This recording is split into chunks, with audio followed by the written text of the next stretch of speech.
2019 Netball World Cup. Fantastic. It's obviously community netball relies on people like that. It does. It's such a great sport. So many people partake in it, but it's all about the coaches, isn't it? It is, and well done to Louise. Now, it's widely accepted that honeybees are disappearing globally at an alarming rate.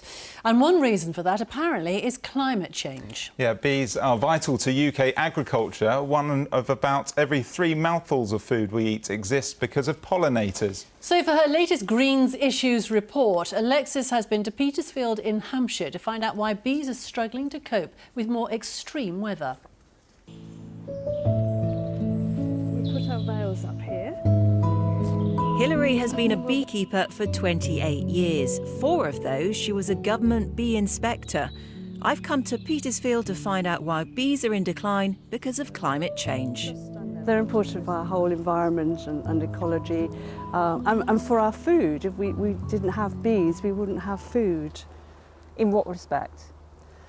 Because bees are huge pollinators of so many crops and fruit crops. So you reckon that the Queen is in this box somewhere? I'm hoping she's in here somewhere. She will be marked because queens are marked to make it easier for us to spot them. What do you mean by marked? They've got... We've put a coloured dot. Oh, you actually put a dot on them? Yeah, we put a coloured dot on her thorax. Have a quick look.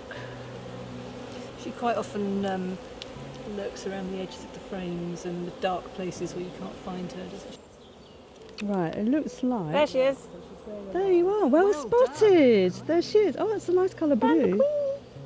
And she actually measures... One of the key impacts of climate change is the shifting seasons, which have become less predictable, and weather such as summer droughts and prolonged flooding are becoming more common. The winters have obviously become a lot warmer, and that's had the effect of stopping the bees clustering inside their hives. So the temperature's been going above 8 degrees, and the bees break their cluster, and then they start flying out, moving around, using up energy, eating more of the stores. So by the time they move into spring, the bees are entering spring in a much weaker state. With unusually high temperatures through spring this year, the bees were out of sync with the flowering plants they forage on. And they were flying out in sort of July and August, and there were no summer flowers, and they were actually starving because they then went back to the hive. They didn't have anything to do. They were just using up stores. The National Bee Unit was sending out messages that beekeepers should be feeding their bees in summer, which is an unusual thing to do. Long periods of wet weather, which are becoming more common, also affect honeybee numbers. The bees actually don't like the damp. They can cope with the cold and especially a dry cold, but they don't like getting damp because it chills them. It makes it more difficult for them to keep the hive warm. When they're making honey, they can't evaporate the water off the nectar so easily. Beekeeping has become much harder because of climate change. We now need to adapt to help protect the bees from declining even further. It's become increasingly difficult to actually manage the bees because you really do have to think about the climate. You have to change your techniques, you're handling the bees to suit the time of year. And also you've got to know how to protect the bees against diseases.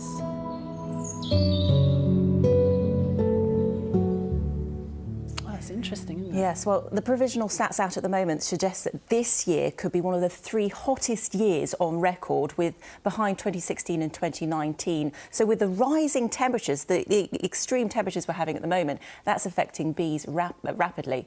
So it is looking likely that bees' numbers are going to go down with the seasons becoming, well, the wetter winters and the hotter summers. But if you want to become a beekeeper, Sally, go to an organisation like the Petersfield Beekeepers Association, because they have all the information. Good advice. Good Yes, advice. Absolutely. On to some weather pictures, shall we? Yes, Esther Johnson took this shot whilst running today near Horsepath in Oxfordshire. Lucy Harris captured the rainbow here in Salisbury. And Peter Milford sent us this shot of the blue skies at Lymington Quay. Today we had some sharp showers, but some decent amounts of sunshine as well. Through the course of tonight, the showers will gradually ease, but we've seen lots of rainbow pictures. This one photographed by Sean in Farnham in Surrey by one of our weather watchers, and a cumulonimbus cloud photographed in Dorchester by Mike. Now, through the course of tomorrow, we'll have a band of rain working its way eastwards. That will produce some really quite squally conditions with the band of rain moving east. Behind it, showers will follow, and it's fairly mild once again. Overnight tonight, it's going to be quite mild once again, with maybe the odd shower initially, cloud increasing by dawn, and a cold front. It's a band of rain behind me arriving by dawn tomorrow for western areas. As I said, quite a mild night tonight with lows of 6 to 9 degrees.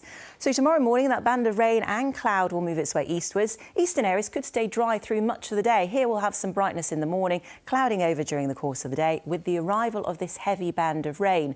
Quite squally weather with that band of rain. You can see the greens. Those are the heavier bursts moving eastwards, with temperatures up into double figures, highs of around 10 to 11 degrees. Now, on the inshore waters tomorrow, that's from Selseybill to Lyme Regis from midday on Wednesday to midday on Thursday. The winds are south 5 to 7, veering southwest 4 to 6, and the sea state is rough, occasionally moderate. The rain will eventually clear tomorrow night, moving eastwards. Clear skies will follow, a fair amount of cloud as well to follow. That will clear away, and 1 or 2 showers will arrive by dawn on Thursday, with temperatures falling to around 4 to 6 Celsius. So temperatures in some areas dropping away to just above freezing. Now, we are expecting on Thursday it to be a mainly dry day because of high pressure, a ridge of high pressure, but there's still the risk we could have the odd isolated shower for the south coast in Italy.